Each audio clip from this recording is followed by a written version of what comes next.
గడిచిన వారం అంతా కూడా ఆ పరలోక తండ్రి ఎంతగానో ప్రేమించి ఆయన సంకల్పం చొప్పున ఈరోజు మనం అందరం కూడా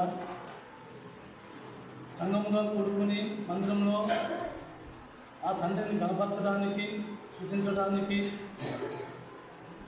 మనమందరం కూడా సిద్ధపడి వచ్చినందుకు ఈ సమయం ఆయన మనకు కల్పించిన విధానాన్ని పెట్టి మనం కూడి ఉన్న సందర్భాన్ని పెట్టి ఆయనకి ఎంతైనా మనం కృతజ్ఞత కలిగి ఉండాలి.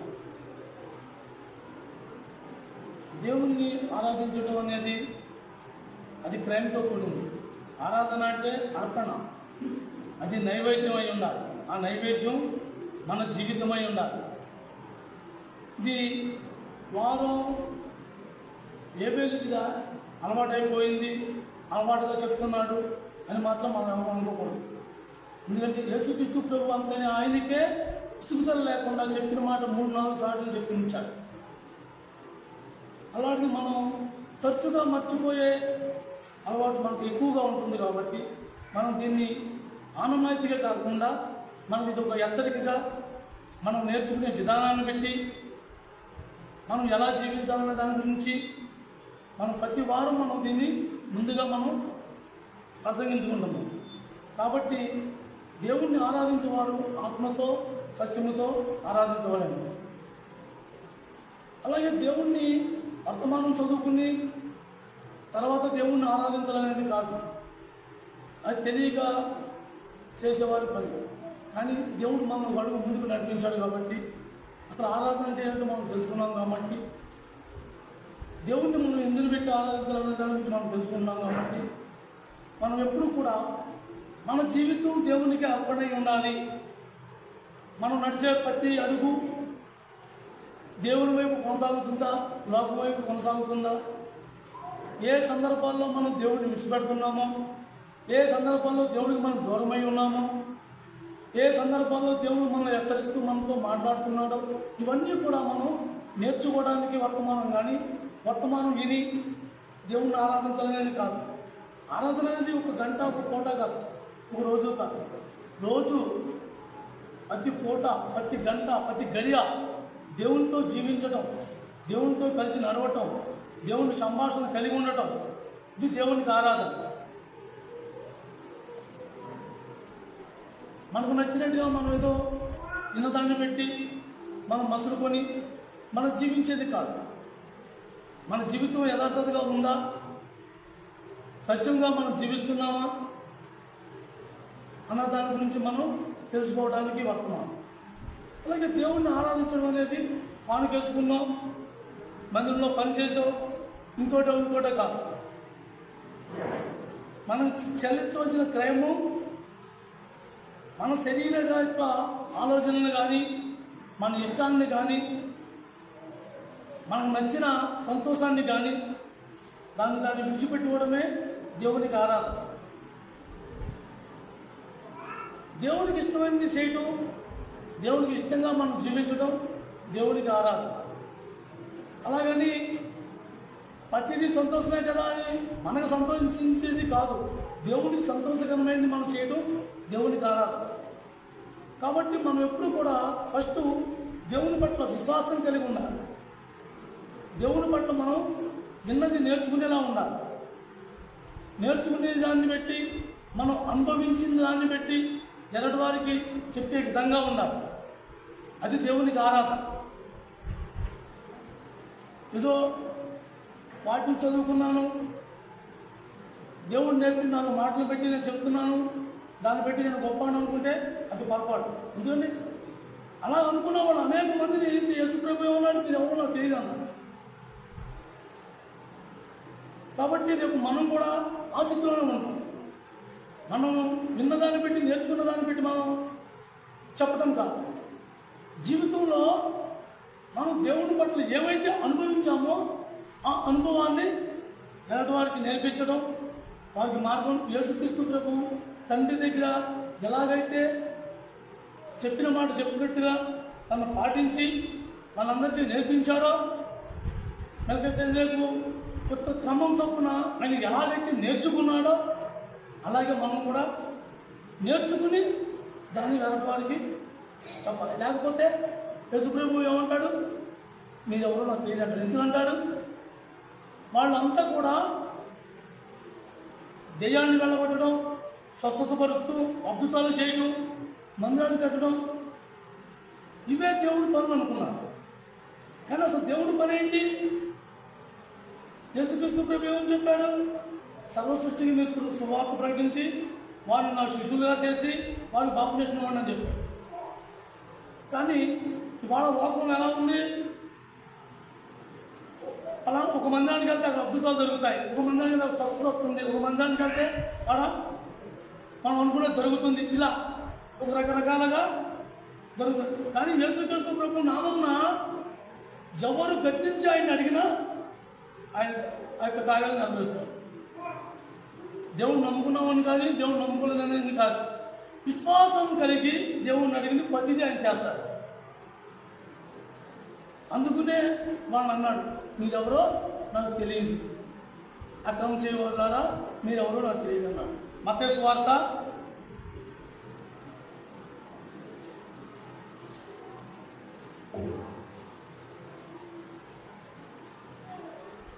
8 మత్తయి సువార్త 7వ అధ్యాయం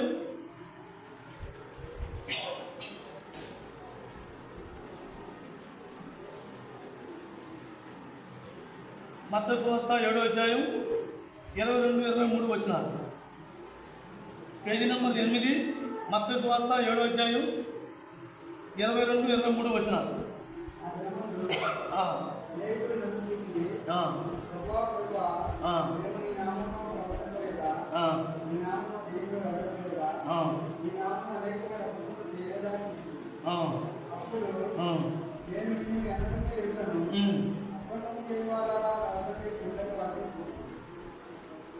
ఏ దినమందు? ఆయన రాకడ దినమందు. ఇవాళ మనం ఎంత నిర్లక్ష్యంగా ఉన్నామంటే, దేవుడు మనకి ఎమ్మటే శిక్షించలేదు కదా, మనం చేసిన పాపానికి మనకి ఏమీ తెలియట్లేదు కదా, క్షమించు ప్రభు అంటే క్షమిస్తున్నాడు కదా అన్న దృష్టిలో మనం చాలా నిర్లక్ష్యంగా ఉన్నాం. వాళ్ళు కూడా ఇవాళ అనేక మంది స్థితి ఎలా ఉన్నదంటే, దేవుడిని నమ్ముకున్నాము అన్నంత వరకే ఉంది. దేవుడిని నమ్ముకున్నాము అంటే దేని గురించి నమ్ముకున్నాము? దేవుడు ఏదన్నా నీకు అద్భుతాలు చేసినప్పుడు, నీకు స్వస్థత ఇచ్చినప్పుడు, నీకు అనారోగ్యం నుంచి తప్పించినప్పుడు, లేకపోతే నీకు ఏదైనా సంపద కలిగినప్పుడు దేవుడు నమ్ముకున్నానని చెప్తున్నావు. దేవుడు నమ్ముకునే వరకు అంటే ఓకే. కానీ దేవుడు నమ్ముకున్నాను కదా అని నేను బాప్తిసం తీసుకున్నాను, నేను పరలోక రాజ్యంలో ఉంటాను, నేను దేవుడిని ఆరాధకునిగా ఉంటాను, నేను దేవుడితో ఉంటాను అనుకుంటాం తప్ప. వాళ్ళు కూడా అలాగే నిర్లక్ష్యంగా ఉన్నారు. మేము దేవుడి పట్ల ఎన్నో అద్భుతాలు చేశాము, మందిరాలు కట్టాము, దేవుడి పట్ల ఎంతో మంది స్వస్థత చేశాము. అలాగ అనుకుంటే దేవుడితో మనం కలిసి జీవించదు. ఎందుకంటే ఒక వ్యక్తి దేవుడి పట్ల ఆసక్తి కలిగి తన అవసరత పొంది భారం కలిగి ప్రార్థించినప్పుడు ఆ వ్యక్తి కార్యాన్ని దేవుడు నెరవేరుస్తాడు. ఆ వ్యక్తి ఎవరనేది కాదు. ఆ ప్రార్థనే ఆరాధన అనుకుంటాం, ఆ ప్రార్థనే దేవుడికి అంగీకారంగా మనం జీవిస్తున్నాం అనుకుంటాం తప్ప. అలా చేసిన వల్ల వాళ్ళు ఏమన్నారు, మీరు ఎవరో నాకు తెలియదు అన్నారు. యేసు ప్రభువు తిరిగి ఆయన శిష్యులు వచ్చి, ప్రభువా నీ నామమున మేము మమ్మల్ని చూసి దేయాలు వణుకుతున్నాయన్నప్పుడు యేసు ప్రభు ఏమన్నాడు, దేయాలు వణుకుతున్నాయని మీరు సంతోషపడుతున్నారేమో కానీ జీవగ్రంథంలో మీ పేరు లెక్కింపబడిందో లేదో చూసుకోవాలని చెప్తున్నారు. మనం కూడా అంతే, మన పరిస్థితి కూడా అంతే. దేవుడు నమ్ముకున్నాం, మేము పరలోకంలో ఉంటాం అనుకుంటున్నామా, అది మన మూర్ఖత్వం, మన అజ్ఞాన స్థితి. దేవుడికి కానుకేస్తున్నాం, దేవుడు నన్ను పాటలు పాడుకుంటున్నాం, నన్ను మాట్లాడుతున్నాం అనుకుంటున్నాం, ఇది కూడా ఆరాధన కాదు, ఇది అజ్ఞాన స్థితి. దేవుడితో ఏమైతే మనం వింటున్నామో, ఏమైతే మనం ఆలోచిస్తున్నామో, దేవుడు ఏమైతే మనతో మాట్లాడుతున్నాడో దాన్ని అనుసరించి జీవించడం దేవునికి ఇష్టమైనది. కానీ అద్భుతాలు చేయడం అనేది దేవుడు అది గౌరవం. అద్భుతాలు చేసి నేను గొప్పవాడని చెప్పుకుని అంతతో అక్కడితో ఆగిపోయారు. కానీ అతి తక్కువ మంది. నేను ఎంత నష్టపోయినా, నేను ఎన్ని అవమానాలు పొందినా, నేను ఎంతమంది దగ్గర నేను కిచ్చపరచబడినా, నేనంటూ కొంతమందిని నా ప్రభుకి ఆత్మలుగా చెప్పాలి అని పగులాడి పడేవాళ్ళు అతి తక్కువ మంది ఉంటారు. వాళ్ళ పేర్లు జీవగ్రంథంలో లెక్కింపబడతాయి, నీది నాది కాదు. అతి తక్కువ మంది ఉంటారు. వాళ్ళు నిజంగా దేవునికి అర్పణగా మిగిలేవారు. ఎన్ని నిందలైనా పరాయిస్తారు, ఎన్ని అవమానాలైనా ఎదుర్కొంటారు. అలాగని వారు చేసే ప్రతి పని కూడా దేవుని దృష్టిలో యథార్థంగా ఉందా లేదా దాని గురించి ఆలోచిస్తారు. మనుషుల దృష్టికి మనుషులకి అంగీకారంగా చేయరు. దేవుని దృష్టికి అంగీకారంగా ఉందా, దేవుడికి నేను చేసేది ఇష్టమా కాదా అనే దాన్ని బట్టి వాళ్ళు జీవిస్తూ ఉంటారు. వాళ్ళే ఉంటారు, ఆ దేవుడితో సావాసం కలిగి వాళ్ళే ఉంటారు. కాబట్టి మన పేర్లు జీవగ్రంథంలో దేవుని పట్ల దేవుని యొక్క జీవగ్రంథంలో మన పేర్లు లెక్కింపబడి ఉన్నాయా లేవన్నది మనం చూసుకోవాలి. కానీ నేను ప్రార్థన చేస్తే స్వస్థత వస్తుంది, నేను ప్రార్థన చేస్తే వరాలు వస్తాయి, నేను ప్రార్థన చేస్తే దెయ్యాలు పోతాయి అని నేను గర్విస్తే నేను ఎక్కడ ఉంటాను?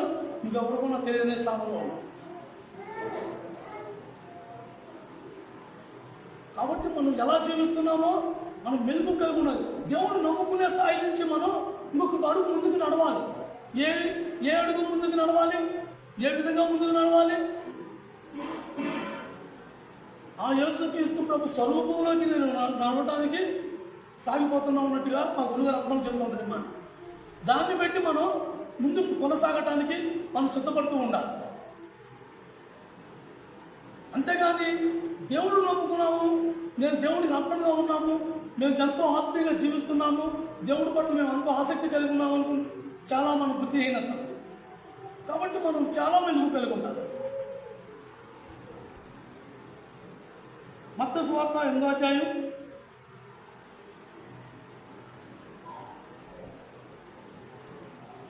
8వ పేజీ అండి, పక్క పేజీ 11-12 వచనం చూడండి.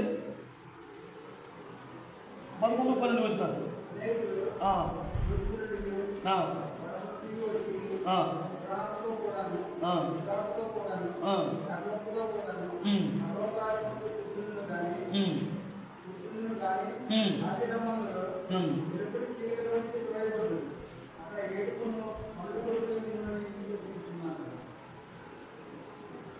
మేము దేవుడిని నమ్ముకున్నాము, మేము ఎంతో ఆత్మీయులు, మేము నిలకడగా ఉన్నాము, మేము చెప్పింది కరెక్ట్గా మేము పాటిస్తున్నాము, మేము దేవుని లేకపోతే మేము జీవించడం చెప్తున్నాం. అనేక మంది ఎలుపటి చీకట్లోకి తోయపడతామట.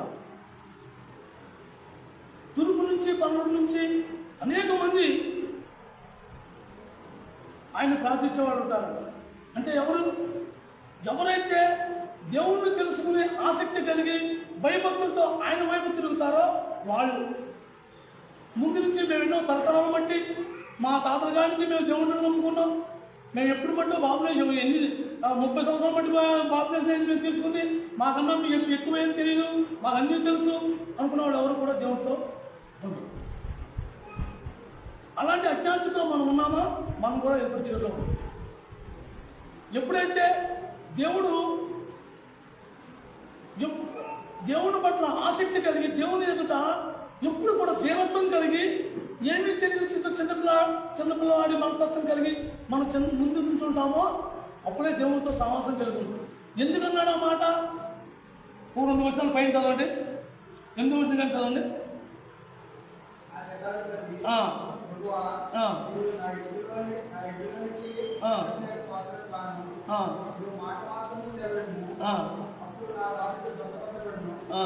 నేను కూడా అధికారంతో లోబడిన వాడను, నా చేతి కింద సైనికులు ఉన్నారు, నేను ఒక ముమ్మంటే పోవడం ఒక రమ్మంటే అవుతున్నాను, నా రాష్ట్రం ఈ పని చేయమంటే చేయను. ఎప్పుడు కూడా ఆ దీన మనసు, ఆ శతాధిపతి అధికారం కోసం చూసుకోవాలి. నేను అధికారిని కానీ, లేకపోతే నేను ఉన్నతనంలో ఉన్నానని కానీ, నేను చెప్తే చేస్తానని కానీ, నువ్వు నా ఇంటి రాబోబు అని అడగడం కానీ ఇలాంటివి చేయాల. అసలు నువ్వు నా ఇంటి వద్ద నేను అనుకునే కాదు, నువ్వు నా ఇంటి వద్దని నేను అనుకునే కాదు. నా స్థితి ఏమిటి? తన స్థితిని తను గుర్తించాడు, తన దీనత్వాన్ని తను దేవునితో చెప్పుకున్నాడు. అలాగే మనం కూడా ఒకవేళ దేవుడు మనకి ఒక అడుగు ముందుకు నడిపించి తన ఆత్మను కుమ్మరించి మనం స్థాయినిచ్చి ఆత్మీయంగా మనం ఎదగడానికి ఆయన యొక్క సన్నిధిని మనకిచ్చి ఆయన సన్నిధిలో మనం కూర్చోవడానికి మనకు అవకాశం కల్పించినప్పటికీ కూడా నాకేమీ చేతగాని వాడు ప్రభు అని మనం దేని మనసు కలిగి మనం ఉండాలి. కానీ నేను ప్రార్థన చేస్తే స్వస్థతలు వస్తాయి, నేను గొప్పవాడిని, నాకు అన్నీ తెలుసు అనే స్వభావం మనలో ఉంటే మనం ధరిస్తున్నట్టు దేవుడు దూరం అయిపోయి. కాబట్టి ఎవరైతే ఆ తేన మనసు కలిగి ఉంటారో వాళ్ళు అనేక మంది ఆ దినంలో ఆయన సన్నిధిలో ఉంటారు.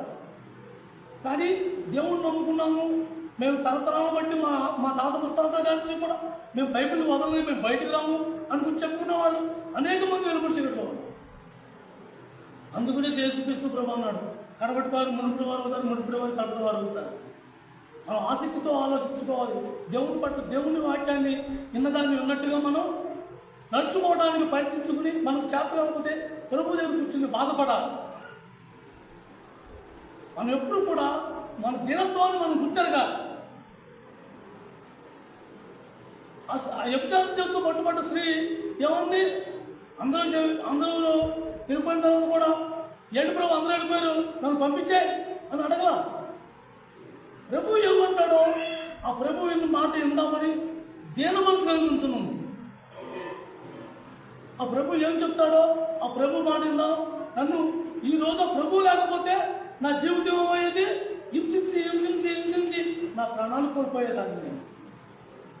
కానీ ఆ ప్రభు వల్ల నేను రక్షింపబడ్డాను కాబట్టి నా ప్రభు ఏం చెబుతాడు విందామని నుంచుంది. లోకాసు వార్త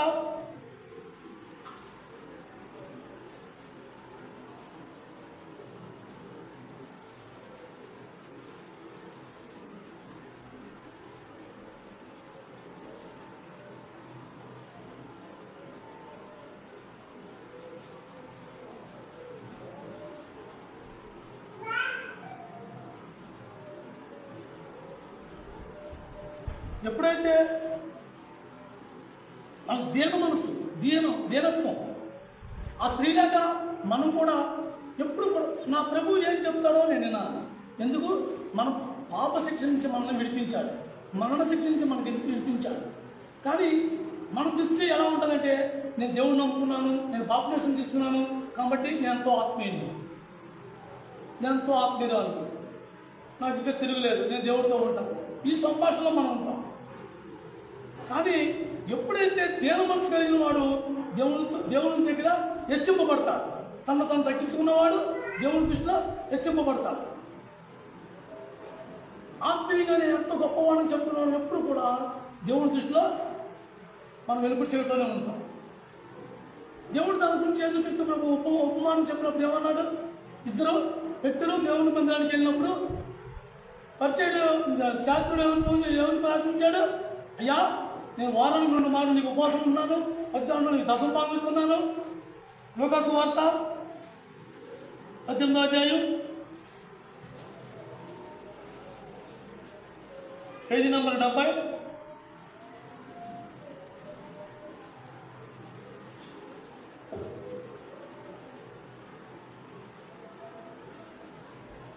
పేజీ నెంబర్ 70 లోకాసు వార్త 18వ అధ్యాయం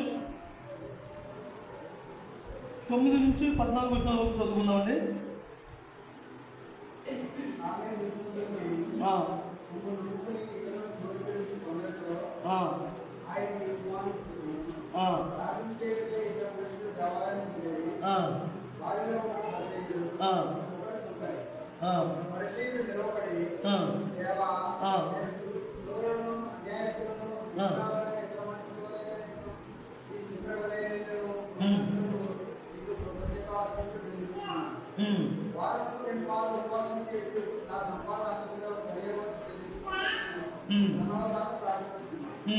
అయితే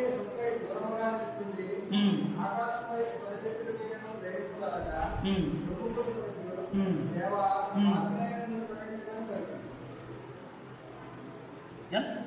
ఎంత వ్యత్యాసం అంటే, ఎప్పుడైతే దేవుడు మనతో మాట్లాడుతున్నాడో మానవుడికి గర్వం వచ్చే ఒక అవకాశం ఉంటుంది. ఎందుకు? దేవుడు నాతో మాట్లాడుతున్నాడు, నేను దేవుని సన్నిధిలో ఎక్కువ టైం గడుపుతున్నాను, దేవుడితో నేను ఎక్కువ సావాసం కలిగి ఉన్నాను, సంఘంలో నేను ఉన్నాను అనే ఒక తప్పుడు ఆలోచన మనలో వచ్చినప్పుడు ఆటోమేటిక్గా మనకు గర్వం వస్తుంది. ఆ గర్వంతో పాటు మనం దేవుడిని అడిగే విధానం కూడా అలా అడుగుతాం, అయ్యో ప్రభా నువ్వు ఇచ్చిన ఈ కృపను పెట్టి నేను ఈ స్థాయికి వచ్చాను అనే మాట మర్చిపోయి, నేను కాబట్టి నీ మందిరంలో పనిచేస్తున్నాను, నేను కాబట్టి నీ మందిరంలో కనకార్యాలు చేస్తున్నాను, నేను కాబట్టి నీకు దశంభాగం ఇస్తున్నాను, నేను కాబట్టి భోజనం పెట్టుకుంటున్నాను, ఇలాంటి దేవుడికి ప్రార్థన చేసే ప్రార్థనలో కూడా మనం బయలుపరుచుకుంటామే. కానీ మనం మరుగై ఉండి ఆ ప్రభుని ఎదగట్టి ప్రభుకి మొదటి స్థానం ఇచ్చి ప్రభుకి మనం గణపరచలేకపోతాం. మనం పొగుడుకుంటున్నాం, మనం సంతోషపరుచుకుంటున్నాం, మన గొప్ప మనం చెప్పుకున్నాం. కాబట్టి దేవుడు ఏమంటున్నాడు? ఎవరిని ఆయన మరి రక్షింపబడినట్టుగా మాట్లాడాడు. ఎవరైతే రొమ్ము కట్టుకుని ఏడుస్తారో, ఎవరైతే దుఃఖంతో బాధపడతారో, ఎవరైతే ఆయన ముందు సాకిల పడి ప్రభా నాకేమీ చేత కాదు, చేతకాని వాడిని నాకు నేర్పించు, అయ్యో నాయన ఏ రోజుగా రోజు నువ్వు నూతనంగా మాట్లాడుతున్నావే, నేను దాన్ని గ్రహించుకోలేకపోతున్నానే, అజ్ఞాన స్థితిలో ఉన్నానే, నువ్వు ఎవరి కాళ్ళు రొమ్ముకుంటూ బాధపడతారో వాళ్ళు రక్షింపబడతారు. 14వ వచనం చదవండి.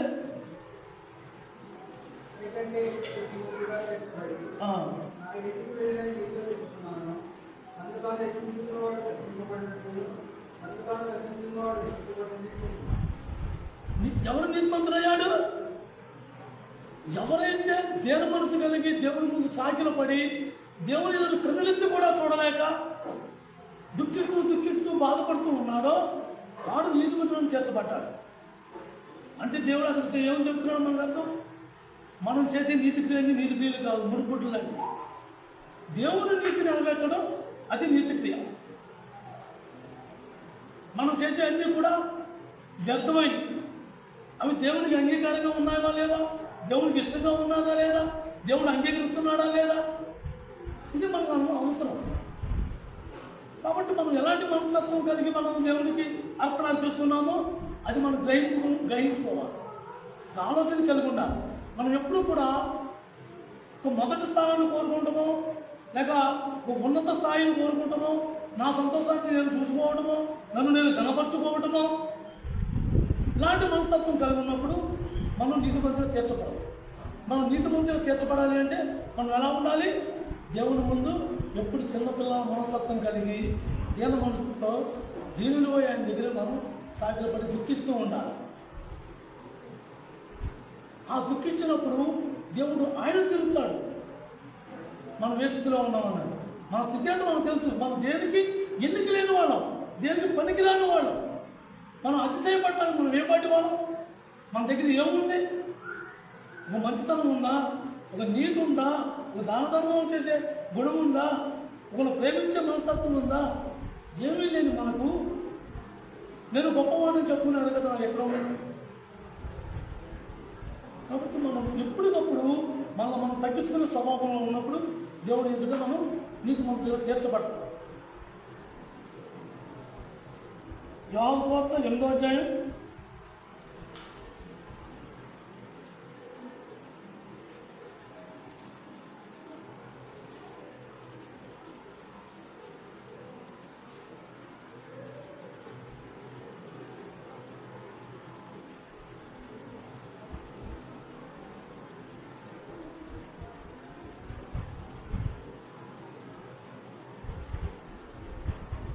8వ అధ్యాయం 10-11 వచనం. యోహాను సువార్త 8వ అధ్యాయం 10-11 వచనం.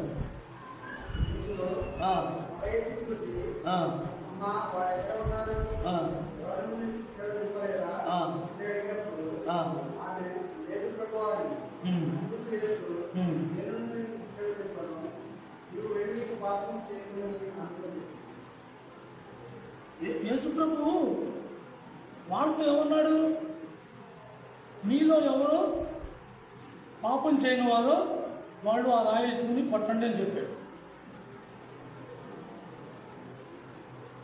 చెప్పినప్పుడు వాళ్ళంతా కూడా ఎవరి దారిని వాళ్ళు వెళ్ళిపోయారు. ఎందుకు? అందరిలోనూ పాపం ఉంది. ఆడు కూర్చుని ఆయన రాసుకునేవాడు ఎవరు? దేవాది దేవుని కుమారుడు అని వాళ్ళకి తెలియదు. అయినప్పటికీ కూడా దైవజనుడు అని మాత్రం తెలుసు, ఒక బోధకుడు అని మాత్రం తెలుసు. దాన్ని బట్టి వాళ్ళంతా కూడా ఏమీ సమాధానం చెప్పకుండా ఎవరి లోపం వాళ్ళు కనిపించి వాళ్ళ దాన్ని వాళ్ళు వెళ్ళిపోయారు. ఆ స్త్రీ గర్వించిందా? నాకన్నా ఏడే ఎక్కువ పాపం చేస్తుంటారు అందుకనే వాళ్ళు వెళ్ళిపోయారు ప్రభు చెప్పగానే అని. ప్రభు నాకన్నా వాళ్ళే ఎక్కువ పాపాత్మ అందుకుని వెళ్ళిపోయాను ప్రభుతో చెప్పిందా? పోనీ ప్రభు అందరూ వెళ్ళిపోయారు కదా నేను కూడా వెళ్ళిపోయాను అడిగిందా? ఏమీ అడగల. తను చేసింది పాపం అని గుర్తెరిగి నా ప్రభు చెప్పిన మాట వినాలని ఆసక్తిని నిలుస్తుంది. ప్రభు ముఖం పైకెత్తిన తర్వాత అమ్మ వాళ్ళెక్కడా? వాళ్ళెవరు నీ శిక్ష వేయలేదా? లేదు ప్రభు. అయితే నేను నీకు శిక్ష వేయను, నేను నీకు శిక్ష వేయను. ఎందుకు? ప్రభు అయితే లోకాన్ని తీర్పు తీర్చడానికి రాలేదు. ఆయన మన మీద కనికపడి మనం ప్రేమించి మనం ఎలా జీవిస్తే ఆయన సన్నిధికి చేరతామో ఆయన మార్గాన్ని చూపించడానికి ప్రభు ఈ లోకానికి వచ్చాడు, మనం రక్షించడానికి వచ్చాడే. కానీ మనం చేసిన పాపానికి ప్రభు తీర్పు తీర్చేవాడైతే ఈ పాటలకి ఎప్పుడో ఈ భూమి మీద నరులనే వాడు ఉండేవాడు కాదు. యేసుక్రీస్తు ప్రభు ఉండగానే అందరూ భూస్థాపనం అయిపోయేవాడు. కానీ యేసుక్రీస్తు ప్రభు ఎవరిని కూడా ఆయన ఎదుట పాపం చేసినప్పటికీ కూడా చేసిన వ్యక్తిని పట్టుకుని అందరూ పాపం చేస్తున్నారని యేసుక్రీస్తు ప్రభు తెలుసు. అయినప్పటికీ కూడా ఎవరిని కూడా నిందించలేదు, ఎవరిని శిక్షించలేదు. అలాగని వారిని ఎవరిని కూడా దూరంగా పెట్టిన. ఎవరైతే ఆసక్తి కలిగి వచ్చారో ఆయన దగ్గరికి అందరినీ ఆయన చాటించాడు. ఎవరైతే వారిని ఒప్పుకుని ఆయన పాదాల కాడ నిలబడ్డారో వాళ్ళందరినీ కూడా ఓదార్చాడు, వాళ్ళ మార్గాన్ని ఏర్పరిచాడు. మనం కూడా అంతే, మనం కూడా అంతే. ఎప్పుడైతే మనం దేవుడిలో ఎంత ఎదిగినప్పటికీ కూడా ప్రభావాలు తెలియదు, నాకు నేర్పించు. ఎప్పటికప్పుడు ఏ రోజుగా రోజు నాకు వెనబుద్ధి పుట్టించు, నాకు నేర్పించు, నువ్వు నాతో మాట్లాడు, నీ ఆత్మతో నింపు. ఈ ప్రార్థన మానేసి మనం ఏమడుగుతాం? ఇవాళ నా పనిలో నాకు కష్టం ఉండకూడదు, నేను సుఖంగా ఉండాలి, గమ్మున్న పని అయిపోవాలి, ఇవి మనం కోరుకుంటాం. మనం కోరుకునే కోరికలకే నచ్చగా ఆయన ఏమన్నాడు? ఇంతవరకు మీరు ఎవరు మీరేమడిగారో అసలు మీరేమీ నన్ను అడగలేదు. మీరెవరో కూడా మీరేమీ నన్ను అడగలేదు. దేవుడిని మనం ఏది అడగాలో కూడా మనం తెలియని స్థితిలో ఉంటున్నాం. మనకి ఏదో అవసరం? భూ సంబంధమైన అవసరం అని మనం అనుకుంటున్నాం. కానీ యేసుక్రీస్తు ప్రభు దృష్టిలో మనకు పర సంబంధమైనది మనకు అవసరం. దాని గురించి మనం పాపులాడాలని ఆయన ప్రతిసారి మనల్ని హెచ్చరిస్తూ వస్తున్నాడు. యేసుక్రీస్తు ప్రభు ఈ లోకాన్ని తీర్పు తీర్చడానికి రాలేదు, కానీ మనం రక్షించడానికి వచ్చాడు. మనం రక్షించడానికి వచ్చాడు. ఆయన మాదిరై ఉన్నాడు. దేవుడు యేసుక్రీస్తు ప్రభుని మనకు అనుగ్రహించాడు. ఆయన మనం రక్షించడానికి ఆయన యేసుక్రీస్తు ప్రభుని మనకు అనుగ్రహించాడు. ఎప్పుడు కూడా దేవుడు మనం ఏ విధంగా మనల్ని రక్షించాడు అన్న దానికి అర్థం ఏంటో, ఆయన ఎలా జీవించి దానికి క్రైమ్ చెల్లించి మనం రక్షించాడో ఆ గ్రహింపు మనకు ఉండాలి. ఆ గ్రహింపు లేనప్పుడు మనం ఎంతకాలం మందుల చుట్టూ తిరిగినా, వాక్యం చదివినా, బైబిల్ ఇచ్చుకున్నా, ప్రతి చోట మీటింగ్లకి మనం వెళ్ళిపోయినా, ప్రతి ఊళ్ళోకి వెళ్ళినా, ఎక్కడికి వెళ్ళినా అసలు నువ్వు గ్రహింపే లేనప్పుడు ఎక్కడ కూర్చున్నావు? ఇంట్లో కూర్చున్నావు ఒకటే, మీటింగ్లో కూర్చున్నావు. మనకు ఆలోచన రావాలి. ఈరోజు నా ప్రభు, నా ప్రియుడు నాతో ఏం మాట్లాడాడు, నా ప్రియుడికి ఆ మాటను నేను జీవించి మళ్ళీ వాళ్ళని చూపించాలి. ఒక ఆలోచన, ఆలోచనతో మనం జీవించాలి. కానీ ఆలోచన లేకుండా వ్యర్థంగా వచ్చి వ్యర్థంగా వెళ్ళిపోయినంత మాత్రాన అన్నయ్య గారు చెప్పినట్టుగా దానివల్ల కూలిపని వెళ్ళిపోతుంది మంచిదని ఎన్నోసార్లు చెప్పాడు ఈ మాట. మనం కొంతమంది కోపం కూడా వచ్చింది ఆ మాట గురించి. గ్రహింపు లేనప్పుడు మనం మందిలో వచ్చి కూర్చునే కానీ మన సొంత పనులు మనం చేసుకోవడం చాలా మంచిది. కాబట్టి మనం దేవుడు యేసుక్రీస్తు ప్రభు ఎలాగ మనం రక్షించాడు? ఆయన దేవుడైతే ఆయన అనుగ్రహించాడు. ఈ భూమి మీద మనం రక్షించడానికి. అనేది మనం తీర్పు తీర్చడానికి రాలా. లేకపోతే ఆ స్త్రీని ఏమనేవాడు, నేను కాబట్టి నేను రక్షించాను, నీ పట్టి వాళ్ళు ఆయన పొమ్మన్నాను, మళ్ళీ పట్టి నేను నిన్ను క్షమించను, నీకు ఖచ్చితంగా శిక్షణ నేను వేస్తాను, నువ్వు జాగ్రత్తగా బతకపోతే అని అన్నాడా? ఏమీ హెచ్చరించాల. ఏమన్నాడు? అమ్మా ఈ శిక్ష ఎవరు చేయలేదా? సరే నేను చేయను, ఇక పాపం చేయి. ఎంత ప్రేమగా చెప్పాడు ఆయన, ఇంకా పాపం చేయి. ఆ గ్రహింపు మనకున్నారు. ఇంకా ఆయన ఎందుకన్నాడు, నేను నిన్ను క్షమించాను, కానీ ఒక నాలుగు రోజు తండ్రి తీర్పుంటాడు. ఆ తీర్పు సమయంలో మీరెవరో నాకు తెలియదంటే, ఆ ప్రభు వచ్చి మీరెవరో నాకు తెలియదు, మన స్థితి ఏంటి, మన బ్రతికేమవుతుంది? ఆ ఆలోచన మనకు చాలా అవసరం. అది మనకు చాలా అవసరం. యోహాను సువార్త 3వ అధ్యాయం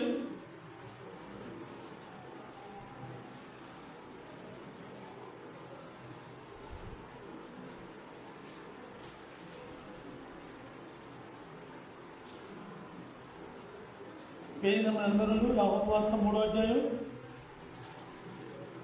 16-17 వచనాలు.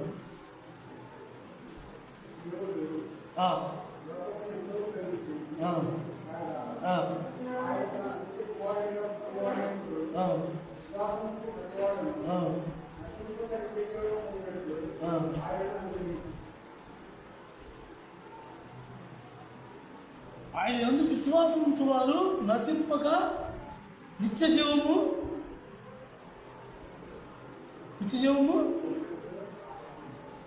పొందినట్లుగా ఆజ్ఞాపించింది. ఎలా పొందుతాం? ఆయన పట్ల యేసుక్రీస్తు ప్రభువుని నేను నమ్ముకున్నాను అని ఒక మాట అనుకుంటే మనం నిత్యజీవం పొందుతామా? అది విశ్వాసం నిజంగా మనం కలిగి ఉంటే దేవుడి కోసం వేచి ఉంటాం. ఒక కార్యం కానీ, ఒక తలంపు కానీ, ఒక విధంగా పని మొదలుపెట్టే విధానంలో కానీ దేవుడి సలహా లేకుండా, దేవుడి ప్రణాళిక లేకుండా మనం దేవుడిని తలదూర్చాం. కానీ మనం ఏం చేస్తున్నాం? అన్ని పనులు మనం చేసుకుని, అన్ని మనం చేసుకుని, అన్ని మనం సిద్ధపరిచేసుకుని ప్రభువాని చిత్తమైతే దీన్ని కొనసాగించాలి. ఆయన ఇష్టం లేనందుకు బాధపడాలా? ఆయన దాన్ని ఆమోదించాలని మనం ఆశపడాలా? మన ఆలోచన విధానం ఎంత స్పీడ్గా ఉందంటే దేవునికి కూడా చేసి చెప్పినంతగా మనం ఆలోచన చేసుకుంటాం. కానీ దేవుడు ముందుగానే మన బుద్ధులన్నీ వెలుగున్న దేవుడు కాబట్టి, ప్రతిదీ ఆయన ప్రణాళికలో ఉంది కాబట్టి ఆయన అన్నింటినీ కూడా ఆ యొక్క స్పీడ్ బ్రేకర్ వేసుకుంటూ వస్తూ ఉంటాడు. మనం లేకపోతే మన బళ్ళు బ్రేకులు ఉండవు. మానవుని యొక్క అంతరాత్మ ఆలోచన విధానానికి, ఆ మనసుకి బ్రేకులు ఉండవు. అందుకనే దేవుడు అక్కడ స్పీడ్ బ్రేకర్ వేస్తూ ఉంటాడు.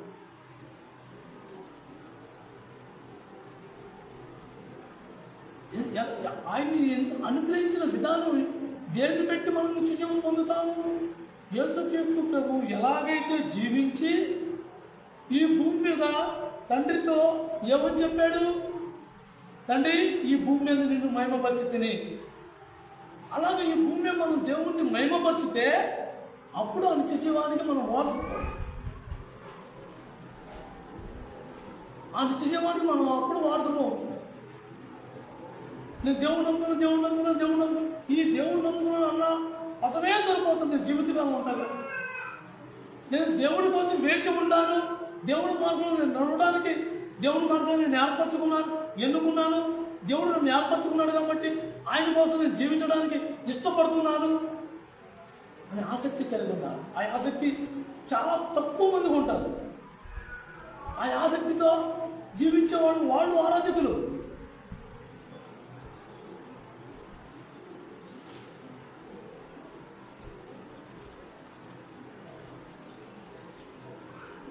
పదిహేడు వచ్చిన చదవండి.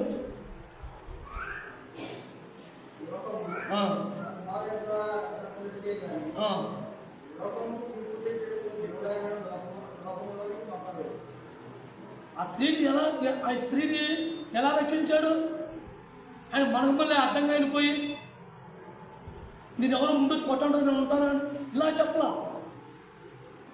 దేవుడి కోసం దేవుడు ఏం చెప్పమంటాడో ఆ మాట కోసం వేచి ఉండి రాసుకుంటున్నట్టుగా ఆయన కింద నేల మీద రాస్తూ ఉన్నాడు. ఆ తండ్రి ఏం చెప్పమన్నాడో అదే చెప్పాడు. ఏమన్నాడు? మీలో పాపం చేయని వాళ్ళు ఎవరో వాడు ముందు రాయేయండి. వాళ్ళ నన్ను కూడా అలాగే రక్షిస్తున్నాడు. అపవాది దగ్గర, దేవుడి దగ్గర అపవాదితో వాదానికి దిగి నిన్ను నన్ను కూడా ఇంకా రక్షిస్తున్నాడు. వాళ్ళ నా సహోదరులు, వాళ్ళ నా వంశకులు, వాళ్ళ కోసం నేను క్రైమ్ చెల్లించా, ఇంకా పోరాడుతున్నాడు. ఆ పోరాటాన్ని మనం తెలుసుకుని మనం జీవించడం అది నిత్య జీవం. ఆ నిత్య జీవం పొందడం అంటే అది ఈజీ కాదు, అంత సులువైంది కాదు, మాటలతో చెప్పుకున్నంత సులువు కాదు. దాన్ని క్రైమ్ చెల్లించాలి, త్యాగంతో కూడింది అది. నిత్య జీవం పొందే జీవితం జీవించాలని మనం అనుకున్నప్పుడు మా అవసరమైతే మన కుటుంబీకులతో సహా వెలివేస్తారు, కొడతాకి సిద్ధపడతారు, కొట్టించుకుంటాకి కూడా మనం సిద్ధపడి ఉండాలి. అది నిజమైన ఆరాధన దేవుడు. రెండు మాటలు నాలుగు పాటలో కాదు దేవునికి ఆరాధన. దేవుడికి కానుక వేసుకునేది కాదు ఆరాధన అనేది. అంటే ఏంటి? ప్రేమతో కూడింది. అర్పణ వర్పించే అర్పణ. నీ జీవితం నా జీవితం ఆయన ముందు పెట్టినప్పుడు ఆయన పరీక్షించి చూస్తే మన జీవితాలు ఎలా ఉంటాయో అన్నీ తెలుస్తుంది. నేను గొప్పను నేను చెప్పుకోవడం, నువ్వు గొప్పడు నువ్వు చెప్పుకోవడం, నేను గొప్పదని నేను చెప్పుకోవడం, ఇవి గొప్పలు మనం చెప్పుకోవడం. దేవుడు చెప్పాలి, దేవుడు నిర్ణయించాలి. నీ అర్పణ ఏ పేరు అంగీకరించాడు, ఏ పేరు అర్పణను అంగీకరించాడు. అలాగే ముందు మనం అంగీకరించబడాలి. మనం తెచ్చే అర్పణ అంగీకరంగా ఉండాలి అంటే ముందు నేను అంగీకరించబడాలి. నేను అంగీకరించబడకుండా ఇదిగో ప్రభావ నా నైవేద్యం ఉంటే నువ్వే నచ్చలేదు, నీ నైవేద్యం నచ్చుద్ది అని ప్రభు అంటే నా పరిస్థితి ఏంటి? ఆ అర్పణ పట్టికలు ఎవరికి మనం? అపవాదికి మనా? ఇదిగో నువ్వు పన్నాగంలో పడిపోయింది కాబట్టి అప్పుడు నువ్వే తీసుకొని అపవాదికి పెట్టనా? అపవాది సాగిలో పడినా? కాబట్టి మనం ఎలా జీవిస్తామో, మనం ఎలా దేనైతే వింటున్నామో దాన్ని మనం ఎలా అనుసరించుకోవాలన్నది మనకు తెలియనప్పుడు ఆయన దగ్గర కూర్చోవాలి, ఆయన దగ్గర సాగిలో పడాలి. ఆయన ఎవరికి తీర్పు తీర్చలా? ఆ స్త్రీకి తీర్పు తీర్చొచ్చు కదా. నువ్వు చేసినంతా చేసావు, ఇంతవరకు నువ్వు ఆనందంగా జీవించావు, సుఖంగా బతికావు, నీకు శిక్ష తప్పదు, కొట్టండి కొట్టి చంపేయండి అనొచ్చు కదా. అన్నా రక్షించాడు అక్కడ. వాడు నన్ను కూడా అలాగే రక్షిస్తున్నాడు. అడ్డపడుతున్నాడు ఆయన అడ్డపడుతున్నాడు. ప్రతిసారి కూడా అపవాదికి ఆయనకి పోరాటం దొరుకుతూనే ఉంటుంది. రోజు ఆ పర్లోకి తండ్రి మన కోసం వాదాలతో ఆయన వకీలయ్యి ఎక్కడ ఉన్నాడు. యేసుక్రీస్తు ప్రభు పరలోకంలో వకీలయ్యి మన తరపున వాదిస్తూ ఉన్నాడు అక్కడ. కాబట్టి ఆయన కోసం మనం ఎలా జీవిస్తున్నాం అనేది అది అర్పణ అవుతుంది. ఆయన కోసం మనం ఏం చేస్తున్నాం అనేది అది అర్పణ అవుతుంది. సత్యం తెలిసింది కూడా సత్యాన్ని మరుగుపరిచేసి నీతి ఏంటో తెలుసుకోవడం, నీతిని మనం పాటించకుండా మనం కొనసాగుతున్నామే, ఇది మన దేవునికి అసహ్యం.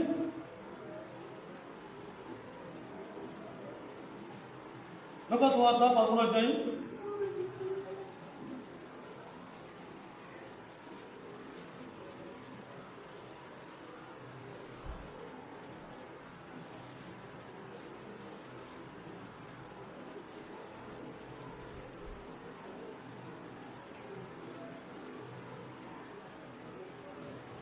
11వ అధ్యాయం 6, 7, 8 3 వర్షాలు చదువుకుని